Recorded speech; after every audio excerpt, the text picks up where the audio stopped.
하나님께 시간 드리기 다섯 번째 날입니다. 이제 오늘 어제 이어서 계속 이제 구원이란 무엇인가와 그 다음 이제 마지막 장으로 넘어가죠. 지금 여기서 어떻게 구원을 이룰 것인가. 어제 우리가 다룬 부분들은 모든 길은 예수로 통한다. 그러니까 결국 죄의 문제를 해결해야 되는데 그것을 우리가 해결할 능력이 없다. 그래서 하나님께서 예수라는 분을 통해서 이 죄의 문제를 해결했고, 노력이 아니라 은혜에 의존하는 것이며, 이제 이 구원이라는 걸 어떻게 생각해야 되냐면 천국 간다, 티켓 얻었다 라고가 아니라 관계적인 측면으로 죄와 관계하던 우리가 예수님을 통해서 하나님과 관계를 맺을 수 있다. 관계가 뭐예요? 여러분, 만나고 기쁨을 누리고 함께하고 도움을 부탁하고 도움받고, 그러니까 이제 알고 지내는 거다. 영생은 유일하신 하나님과 그가 보내신 자 예수 그리스도를 아는 것이니이다. 관계를 말하고 있죠.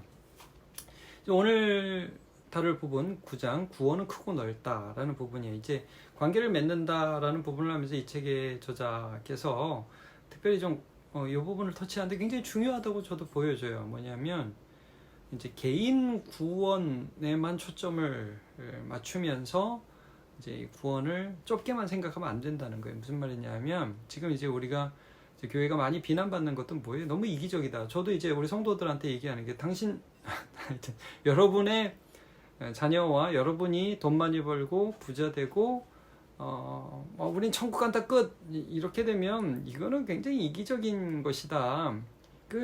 물론 맞는 말이겠지만 우리를 구원하신 하나님을 만났을 때, 우리를 구원하신 하나님을 알게 됐을 때 우리가 과연 그렇게만 반응할 수 있겠느냐 이 말이죠. 구원은 그렇게 좁지 않다는 거예요. 굉장히 넓고 크다는 것을 말씀해 주고 있습니다. 그래서 여러분, 하나님과 관계하다 보면 여러분 하나님의 관심이 보이겠죠. 하나님의 관심이 뭐예요?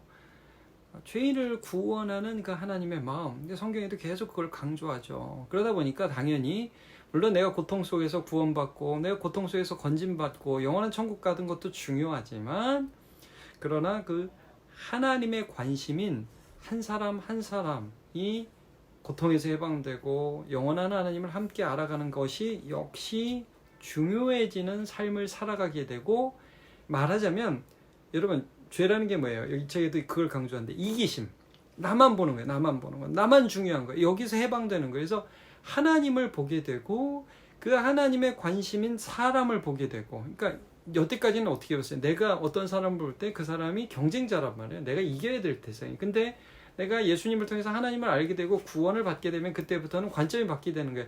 저 사람이 하나님이 사랑하는 사람이 되는 거예요. 내가 이겨야 될 사람이 아니라 하나님이 사랑하는 사람. 나도 사랑받았기 때문에 그걸 안다는 거죠. 그래서 이 책에도 여러 그 성경 구절이 나오는데 제가 생각났던 구절은 이거예요. 요한일서 4장 20절에 이 말씀이 있어요. 누구든지 하나님을 사랑하노라 하고 그 형제를 미워하면 이는 거짓말하는 자니 보는 바 그 형제를 사랑하지 아니하는 자는 보지 못하는 바 하나님을 사랑할 수 없느니라. 그러면서 이 책에서 굉장히 많이 이 시대를 살아가면서 어떤 아픔들, 그리고 인류 전체의 문제들, 이런 부분들에 대해서 우리가 예수를 믿고 하나님을 아는 사람으로서 무관심할 수 없다는 거예요. 이전에 그냥 내가 잘 되는 게 목적이었던 사람이었다면 이제 하나님을 알게 되어서 그 하나님의 관심에 동참하는 자로서 세상의 아픔들에 대해서 민감하게 느끼고 반응하는 사람이 되었다는 것이죠. 이게 믿음이라는 거예요. 참 중요한 거예요. 그러니까 공공성이 있는 거예요. 예수를 믿는다는 것은 개인적으로 나 혼자만 잘 되고 나 혼자만 여기서 문제 해결하면 된다, 이게 아니라는 것이죠. 그래서 하나님은 사실 온 우주를 회복시키려는 계획을 갖고 계시잖아요. 저는 이제 이 국과에서 우리가 좀 함께 생각해 보고 싶은 바가 그래서 이거예요. 첫 번째 미션이죠. 우리가 다른 사람의 아픔 또 세상의 고통에 민감한가, 이거예요. 예수를 믿기 때문에 그것들이 세상의 아픔에 좀 반응할 수 있는 그런 민감함을 우리에게 주고 있는가, 여러분 한번 진지하게 먼저 대답해 보시기를 바랍니다. 이제 그 다음 과는 이제 새로운 3부로 넘어가는 거죠. 3부가 지금 여기서 어떻게 구원의 삶을 살 것인가. 이제 2부까지 여태까지 본 거예요.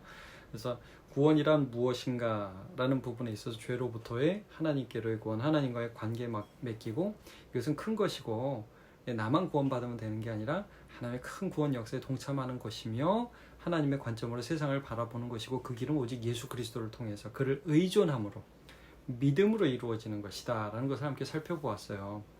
이제 새로운 부로 넘어가면서 그럼 구원받은 삶을 어떻게 살 것인가, 이 관계 믿기 때문에 이게 중요한 거죠. 구원받은 삶을 지금 사는 거죠. 믿음이라는 건 그래서 이거예요, 여러분. 과거에 일어났던 어떤 한 사건으로 끝나는 게 아니라 나 예수 믿어? 나 예수 믿었다고. 그러니까 한 사건으로 끝나는 게 아니라 현재 진행형이라는 거예요. 내가 지금 믿으면서 살아가고 있는 거예요. 이걸 뭐라고 표현했냐면 내주, 관계 맺기, 동행 이렇게 표현해요. 내주. 그러니까 내 안에 거하라. 주님이 그러셨잖아요. 주님 안에 거하고 사는 거예요. 여러분 어디 사세요? 어느 집에 사세요? 예수라는 집에 사는 거예요. 그게 믿음으로 지금 사는 거예요. 우리가 동행한다고 그러죠. 주님과 함께 걸어가는 삶을 사는 거예요. 자, 다시 말씀드리지만 믿음은 옛날에 있었던 어떤 사건. 나 수련회 때 한 번 울었어. 나 그때 마음이 찡했어. 그런 어떤 사건이 아니라 그 사건만이 아니라, 사건이 아닌 건 아니에요. 사건으로 끝나는 것이 아니라 그 사건으로부터 시작해서 오늘 예수 안에 살아가는 거예요. 이게 죄에 대해서도 마찬가지예요. 로마서 8장 1절과 2절을 여기서 이제 말씀하는데, 그러므로 이제 그리스도 예수 안에 있는 자에게는 결코 정죄함이 없나니 이는 그리스도 예수 안에 있는 생명의 성령의 법이 죄와 사망의 법에서 너를 해방하였음이라 라는 말씀이죠. 그러니까 생명의 성령의 법이라는 새로운 관계 안으로 들어가는 거예요. 죄와 사망이 뭐예요? 옛날엔 죄를 이기려고 할 때 야, 이거 해야 돼. 이거 못하면 너 죽어. 이게 죄와 사망의 법이에요. 그냥 율법, 그냥 글로 된, 못하면 못 들어가는. 근데 이제는 생명의 성령, 예수 그리스도를 믿게 한 성령께서 우리 안에서 우리를 도와줘요. 그분은 살아계시다는 거예요. 이거 할 수 있도록, 못하는 우리가 주님을 따를 수 있도록 도와주는 새로운 관계 안에 들어가는 거예요. 그래서 이 책에서 believe in을 굉장히 강조하잖아요. 그냥 보통 우리가 영어를 말할 때 나를 믿어, believe me. 그런데 believe in me 라고 예수님 말씀하셨거든요. 그러니까 예수 안에서 믿는다. 예수 안에 거하면서 살아간다는 거예요. 나는 날마다 주님 안에서 주님을 믿으면서 신뢰하면서 살아가고 있다는 것을 말씀을 하고 있어요. 그러니까 여러분 이런 거예요. 살아가면서 끊임없이 하나님의 뜻을 나는 듣고 하나님께 도움을 요청하고 죄를 이기고 싶다고 말씀드리고 넘어져도 나보다 더 큰 내 죄보다 더 큰 하나님의 능력이 나와 함께 있다는 걸 믿기 때문에 자꾸 의지하는 거죠. 여러분 그래서 지속적으로 머물러서 쭉 사는 거예요. 이 책에서 이제 요한일서 말씀도 말씀하는데 예수 안에 있는 자, 하나님 안에 있는 자는 죄를 범하지 않는다. 이게 무슨 말이라고 했어요? 지속적으로, 의도적으로, 반복적으로 죄를 범하지 않는다. 그러니까 여러분 우리가 실수할 수 있어요. 제가 오늘 이 본문을, 오늘 이 과를 보면서 우리 청년들한테 이런 말씀 꼭 드리고 싶은데, 여러분 혹시 은밀한 죄에 빠져 있는 사람들, 주님께 도움을 요청하세요. 그럼 죄가 이기든 예수님이 이기든 둘 중에 하나예요. 근데 끝까지 주님을 붙드는 자는 죄를 이길 수 있어요. 넘어져요? 우리 다 넘어져. 그러나 넘어진 자리에서 안 되나 보다 하고 포기하지 말고 끝까지 다시 주님을 붙드세요. 그러면 주께서 도와주신다는 거예요. 그러니까 우리는 예수님과 끊임없이 관계 맺고 예수님 안에서 살아가는 자다. 이거를 좀 늘 기억했으면 좋겠어요. 그를 믿는 자마다 멸망치 않고 영생을 얻게 하려 하심이라. 요한복음 3장 16절 이 말씀. 그를 지속적으로 믿는 자마다, 헬라어로 그런 뜻이라고 그랬죠. 이 헬라어 용법이 굉장히 중요해요. 자, 그래서 오늘 두 번째 과에 대한 미션은 이겁니다. 나는 과거의 사건으로 믿음을 믿고 있는지 아니면 현재 예수 안에 거하면서 예수를 믿고 있는지 한번 점검해 보시기 바랍니다. 믿음으로 살고 있는지, 옛날에 믿었다가 아니라 믿음으로 살고 있는지 점검해 보시기 바랍니다. 첫째는 다른 사람의 아픔과 신음에 관심을 갖고 있는가, 이게 미션이었죠. 이 두 가지 미션 잘 수행하시고 오늘도 파이팅입니다.